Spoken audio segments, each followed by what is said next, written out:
We are heading over to 56A. Jess Hanson is kind enough to join us. She is the candidate for 56A.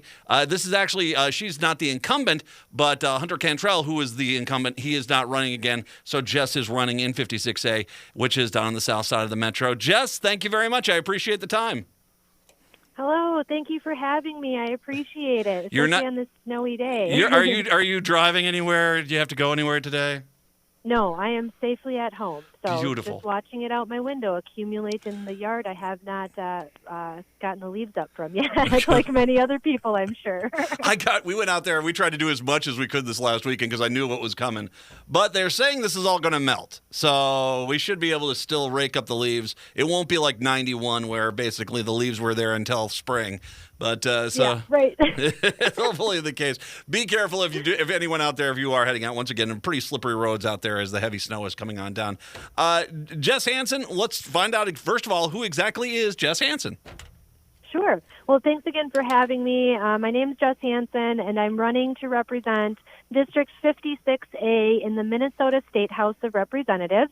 That covers all of the city of Savage and the northwest part of Burnsville. Hunter Cantrell is our current representative, and he's chosen not to seek re-election. I worked on his campaign, so I know how hard we worked to flip this district in the first place. So when I learned he wasn't running again, I knew that we were going to have to work just as hard to hold this district.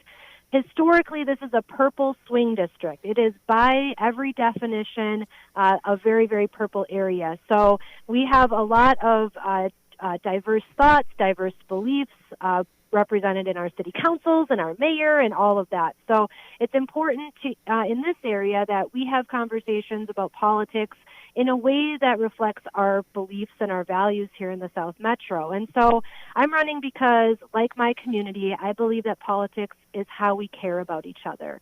A little bit about my background. Mm-hmm. I grew up in a trailer park in Lakeville. I'm a sixth-generation Minnesotan, and growing up in the trailer park, my family really struggled to make ends meet. I watched really hardworking families like my own parents work multiple jobs and still struggle to keep the lights on, keep food on the table, and make ends meet. And so that instilled in me a lot of values that I carry with me today that I don't always see represented in politics. And so representative politics is extremely important to me, and I think it's important that we have a voice there that knows what it's like to come from a background like that and can speak to some of the struggles that we face in those areas. By the way, I couldn't agree with the statement you just made there, because I think that one of the problems we have in politics today is the people that are representing the people are generally people who have led a very, gifted life, and that you generally do not get a lot of people who truly came from, the lower class, a poor community, poor working class, getting into politics. And I think the problem is that when you're writing laws for those people should be involved in the law writing. And I think that this is a wonderful idea to get someone with your personal background in there, because that's kind of what we need in representative government. That's what I think, too. And that was a big part of why I stepped up. I'm a single mom now. I work a full-time job during the day, still as I'm campaigning. And I still, I became a mom when I was just 17 years old. And so I know what it's like to not be able to make ends meet. I know what it's like to have an emergency that sets you back financially. I know what it's like to wonder if I lose my job or if my job changes or lays me off, how am I going to provide for my family, keep my home, have a car, all of those things. And the more I worked at the Capitol, the more I realized that voice wasn't there, that there were people who didn't know what it was like to be on WIC. Mm-hmm. There were people who didn't know how valuable a Section 8 voucher really is to people, or how important it is to have access to social safety nets. And after I had my daughter when I was just 17, I relied on those systems to get back on my feet. And as soon as I got on my feet, the economy crashed in '08. And so even once we, use those for those temporary times to get to where we're trying to, provide for our families, the economy can then come in and take that all away, even when you've worked so hard for it. So I worked 2 full-time jobs. I waited tables. I've had the same job I'm working at now since I was 20 years old, working in the healthcare industry. And it was hard as I got into my mid-20s with two young kids. I said, when does this end? When does the struggle of trying to just make ends meet, where does that go? So at 25 with two young kids, I decided to go back to college, and now I am a first-generation college graduate. I have my undergraduate degree in social work from St. Catherine University, and I'm just wrapping up my master's degree in advocacy and political leadership from Metropolitan State. Nice. And so combined with all of this, I feel like I am ready and equipped and prepared to be a public servant. And I'm ready to do that in the ways that my community deserves. They deserve somebody who believes that there are real people here that are facing real problems that need real solutions. It doesn't need to be more complex than that. It doesn't need to be so hyper-partisan. It doesn't need to be fear-based either. That I am confident we can find the solutions to these things, because oftentimes the solutions to the problems we face are among the minds of those experiencing them, like you mentioned earlier. So these are some of the values I hope that I can bring up to the Capitol, too. Well, and I will say this. I mean, if you want partisan government, you generally want the Democrats in charge, because, frankly, the Republican Party right now is my way or the highway.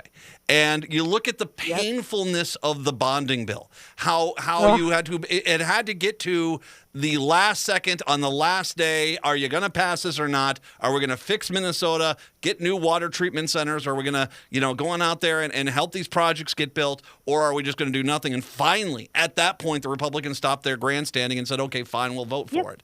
And I think that that's kind of one of the problems. That's why we need to have the DFL in there, is because one political party doesn't want to work with the other side. The other political party understands things just can't be one way or the highway. So I appreciate that.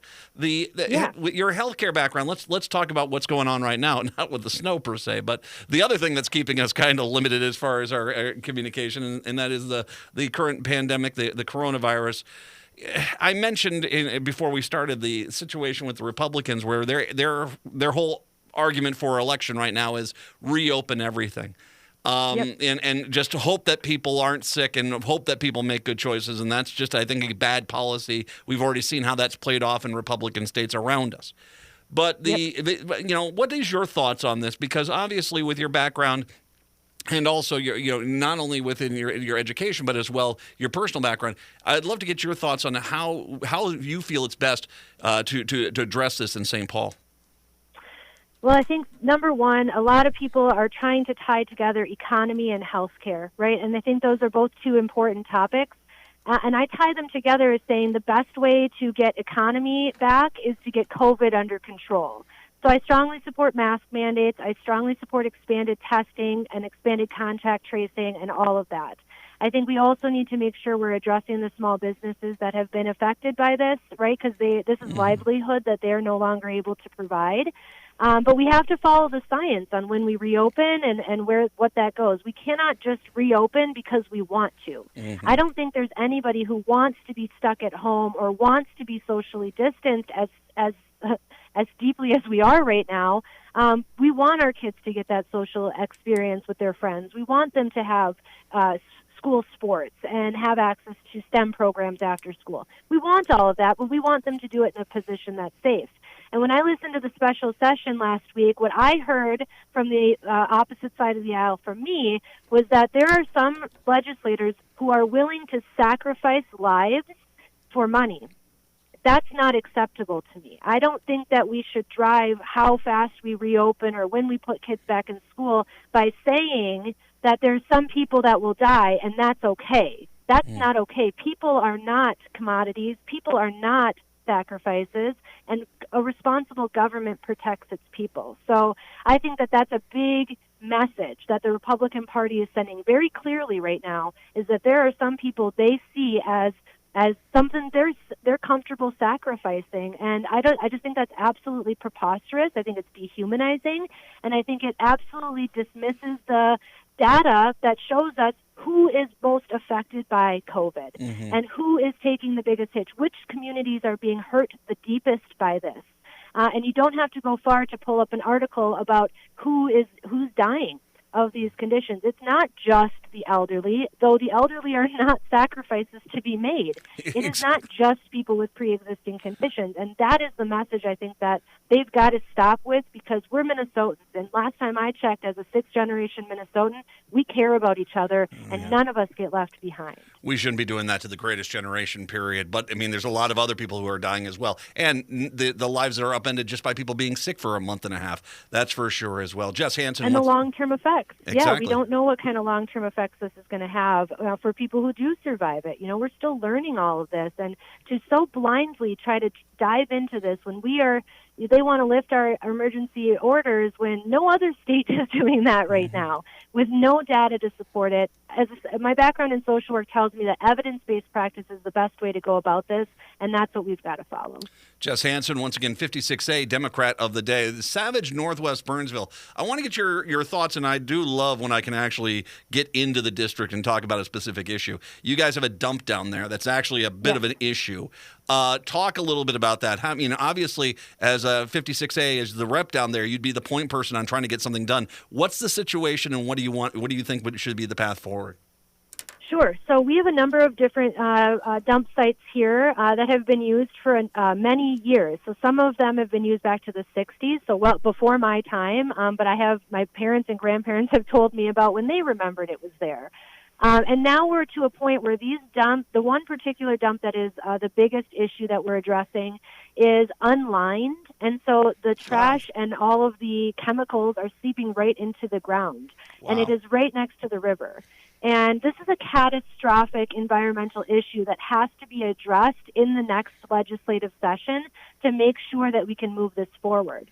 So the city of Burnsville and other stakeholders, technically Sandy Mason is representing where the dump is, even though it's right across the street from my house. Just the ways that the lines are drawn, drawn a little differently. But they've worked really closely on finding a move plan that's going to be suitable for the MPCA. And we now have a plan that is one of the best ones that will be presented to the MPCA, and we've got to do something about this. We had a forum with the Chamber of Commerce here in Burnsville a couple of weeks ago, and my opponent's answer was that there's no way to answer the answer to this in 60 seconds, and that she would need to look into it further. And to that I say, there's already been the research. We know this is going on. We need someone who's ready to hit the ground running and fight for our environment and fight for our groundwater and fight for our rivers.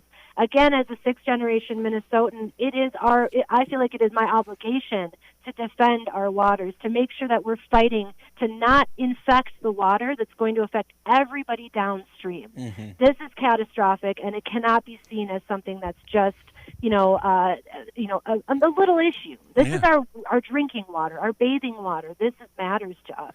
Well, and there's a reason why the Mississippi River down when you get to St. Louis looks like the Charlie and the Chocolate Factory chocolate river at that point. Exactly. It's so polluted, and you have to start upstream. You can't just expect it to solve itself. Obviously, the thing which is great about you, Jess, is that you understand the district, you understand the perspective, you've got great ideas. I'm a big fan. I want people to help Jess. Now, this is once again where I say we've got 2 weeks left, 2 weeks till Election Day. Help your local DFLer by all means. But if you're in a relatively safe district, let's make sure we hold on to 56A. Jess Hanson is the candidate down there. Jess, if they want to get in touch with you to volunteer or donate, how do they do so? So a couple different ways. One, I've tried to make sure we're as accessible as possible. So any social media platform, whether it's Twitter, Instagram, Facebook, you can reach out to us there. Our website is Jess Hanson for House, all spelled out. Hanson is with an ON.com. Or this is the fun thing that I'm continuing that Hunter did, is I give out my personal cell phone number. The same phone number my mom and my grandma and kids call me on is what I give out to folks who want to help me get elected and my constituents. And so that's 651-271-9344. Call, text, whatever is most convenient. Final option, our email address is contact us at jesshansonforhouse.com, and we will follow up with you that way. Lots of opportunities on the website. We're phone banking. Tonight we will have an auto dialer with the great and wonderful Lindsay Port, who is running against Dan Hall here in our district. Yes. So we are teaming up to do a team auto dialer so we can reach as many folks as possible. So we would love to have lots of people join us there. We're text banking. We're phone banking. We do it every single day, and we invite everyone to join us as well. And donations are always welcome. Jess Hanson. Of course. Jess Hanson for House.com. JessHansonForHouse.com. I'll link to everything on social media a little bit later on. Jess, thank you very much for the time. All my best, and I hope to see you in St. Paul. Thank you, Matt. Have a great day, and stay safe out there, everybody. Indeed. Jess Hanson, Democrat of the Day.